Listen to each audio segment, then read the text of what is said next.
E aí galera, professor Rafael de Filosofia. Essa aula então, continuação para os terceiros. Então só para lembrar, a gente viu o surgimento da ciência moderna, os dois pais aí, né, o Galileu e o Francis Bacon, que é o pai teórico. E agora a gente vai ver sobre o surgimento do método científico, tá? A aula então de hoje vai ser sobre o René Descartes. Se escreve Descartes, mas se fala Descartes, tá? Nasceu em 1596, morreu em 1650. Beleza. Eu mandei para vocês aquele questionário, né, que tinha perguntas sobre o ídolo do Francis Bacon e também tinha perguntas sobre algo que você acha que é verdade, mas não tem certeza, algo que você tem certeza de que é verdade, e como que a gente faz para saber se algo é verdade ou não, né? Bom, essas perguntas, né, foram as dúvidas do René Descartes quando jovem. Né? Ele queria ter certeza, ele queria saber como ter certeza. Então, René Descartes, francês, ele se matriculou em um dos melhores colégios da França, o Colégio Le Flèche, que era um colégio católico e era um dos maiores colégios. Ele falou, com certeza, estudando lá, eu vou ter certezas, né? Eu vou aprender, eu vou ter conhecimento. E ele se decepcionou. Ok. Voltando aqui, e ele se decepcionou quando foi estudar nesse colégio, porque ele viu que ele não saiu com nenhuma certeza. Ele falou, o que eu estou aprendendo aqui é apenas malabarismo retórico. Né? São teorias bem estruturadas, mas nenhuma delas me garante certeza. Isso incomodava muito ele queria saber como ele conseguia chegar a um conhecimento certo. E aí, certo dia, ele sonhou que o solo estava meio deformado, tinha vários prédios assim, um maior, um menor, tal. Aí quando ele acordou, ele teve um insight por causa desse sonho. Ele falou, o, o, ele comparou o conhecimento com um prédio, né?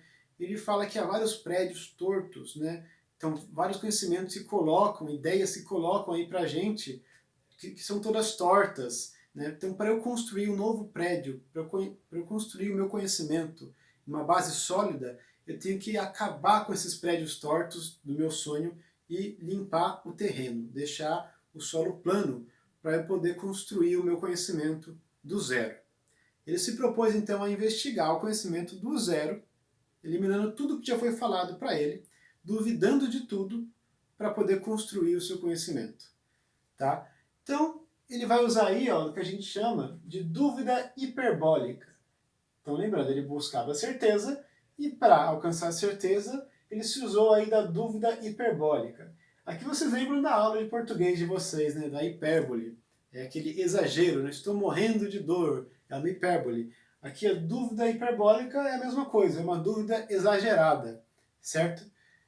Ele de fato exagerou na dúvida. Ele exagerou tanto que ele pensou, será que eu de fato existo?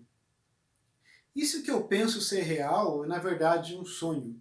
E se eu estou sonhando achando que eu estou vivo e nada disso existe? As coisas que eu sinto são meras invenções. E se tiver um gênio maligno, né, que está me pregando uma peça, fazendo com que eu pense que eu estou no mundo real, mas nada disso é real, é só um sonho. E vocês podem lembrar do filme Matrix, né? Para quem nunca viu o filme, são uma espécie de máquina chamada Matrix, que elas sugam as energias dos seres humanos e colocam eles para dormir, e eles vivem um sonho pensando que o que eles estão vivendo é a realidade. Tá? A gente pode pensar também no filme A Origem, um filme com o Leonardo DiCaprio, é bem legal esse filme, quem não viu eu recomendo, que é um filme onde ele entra nos sonhos para ele tentar investigar segredos e tentar também colocar ideia nas pessoas pelo sonho. E é um filme bem confuso, porque ele entra em vários sonhos e eles sempre ficam preocupados, como saber se eu estou sonhando ou não. E uma das coisas que o Leonardo DiCaprio fala para uma moça lá no filme é o seguinte, você lembra como você chegou aqui? Se você lembra como você chegou aqui, não é um sonho. Se você não faz ideia de como chegou aqui, isso é um sonho. E eu pergunto para vocês lembram de como vocês chegaram à vida? Alguém aí lembra de quando nasceu?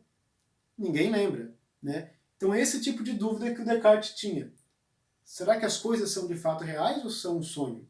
Né? E aí, ele percebeu o seguinte, ele falou, meu, eu estou duvidando que eu existo. Mas se eu estou duvidando, eu penso. E se eu penso, eu existo. Então eu não posso duvidar que eu existo, porque eu penso. Aí vem a frase dele, cogito ergo sum, penso logo sou, penso logo existo. E assim ele tira a sua primeira certeza inquestionável, que ele existe. Eu não posso duvidar que eu existo, porque eu penso. Eu não posso duvidar que eu duvido, né? Porque eu já estou duvidando. E beleza. E nisso ele cria a ideia de consciência, né? Esse eu que pensa dentro do corpo, tá? A partir de Descartes, a gente tem essa divisão mente e corpo. O que antes a gente chamava de corpo e alma, a partir de Descartes é corpo e mente. O mente seria essa consciência, a razão, esse eu que pensa. Beleza? Bom, e aí o Descartes, ele começa a pensar, né? Como que eu tenho a ideia de infinito, uma substância infinita, se é algo que eu não vejo no mundo real? Como que essa ideia entrou em mim? Né? Porque, por exemplo, a gente pode pensar em coisas que não existem. Né? Por exemplo, um unicórnio. Mas eu conheço o cavalo e eu conheço o chifre. Eu conheço o conceito de cavalo e o conceito de chifre, eu junto os dois, eu imagino um unicórnio. Mas e o infinito? A substância infinito? Como que ela chegou até a minha cabeça? E aí ele substitui o gênio maligno por Deus. Ele fala, essa ideia foi colocada por Deus. Deus é o infinito. Deus é a substância infinita, a substância perfeita. Então, se eu posso pensar em infinito, né, é porque Deus colocou essa ideia em mim. E nisso ele substitui o gênio maligno. Agora eu posso pensar sobre o mundo. Eu sei que o mundo é real, porque não é um gênio maligno. Deus não iria me sacanear. Beleza? E aí nisso aqui a gente percebe que para o Descartes o conhecimento vem da razão, né? Da mente, da ideia, do eu que pensa. A razão é capaz de chegar a um conhecimento certo. Descartes chegou, por exemplo, ao conhecimento de que ele existe, ele chegou a uma certeza apenas pela razão, e também teve essa certeza de eliminar o gênio maligno e poder investigar o mundo real. E aí ele pensa o seguinte, se todo mundo é dotado de razão, né, e a razão é capaz de chegar à verdade, por que tem tantas ideias diferentes, tantas teorias diferentes? Por que cada um pensa em algo diferente? Por que não há um consenso, uma verdade objetiva? E ele pensa o seguinte, todo mundo tem razão, mas existem infinitos caminhos, e cada um acaba seguindo um caminho. E aí que está o problema. O Descartes, então, ele tenta criar um caminho seguro para todas as razões, para todas as razões seguirem o mesmo caminho e chegarem a uma verdade objetiva, certo? E daí surge o método cartesiano. Ele cria um método, um caminho para se pensar para as mentes, as razões chegarem à verdade objetiva. Né? Cartesiano por causa do nome dele, Descartes, tá? Então ficou apelidado de método cartesiano, que aí é o surgimento do método científico. Beleza? Então, o método cartesiano ele se baseia em 4 regras. Ó. A regra da evidência, a regra da análise, a regra da enumeração e a regra da síntese. A regra da evidência é você só aceitar algo como verdade, só aceitar algo como verdadeiro, desde que seja absolutamente evidente por sua certeza e distinção. Como, por exemplo, esse pensamento dele aqui. Penso, logo existo. Tá? Isso é absolutamente certo para mim. Isso é claro para mim. Certo? Então essa é a primeira regra do método. Só tomar como verdade o que for claro à sua mente. Beleza? Segunda regra, regra da análise. Dividir os problemas em partes. Vejam só. Dividir cada uma das dificuldades em tantas partes quanto forem necessárias para resolvê-las melhor. Então, se eu tenho um problema que eu quero analisar, que eu quero resolver, eu divido ele em várias partes, o máximo possível, né, quanto for necessário dividir. Depois, terceiro passo, regra da enumeração. E eu vou verificar cada pecinha que eu dividi aqui no meu segundo passo e vou analisar um por um. Eu vou enumerar para ter certeza de que eu não omiti nada, que eu não deixei nada faltar.